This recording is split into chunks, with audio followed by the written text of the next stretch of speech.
Okay madam. ఈ రోజున కుమార్ రెడ్డి గారు మన మధ్యన లేకపోవటం చాలా బాధాకరమైన విషయము. ఆయన రాజకీయాల్లో ఎంతో చురుగ్గా పాల్గొనేవారు. అంతేకాకుండా ప్రజల యొక్క సమస్యల గురించి, ఈ నియోజకవర్గ అభివృద్ధి గురించి కూడా ఎక్కువగా పాటుపడ్డారు.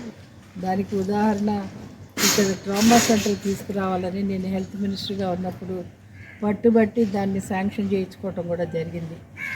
అటువంటి మంచి వ్యక్తి ఈరోజు మన మధ్యన లేకపోవడం చాలా బాధాకరమైన విషయం.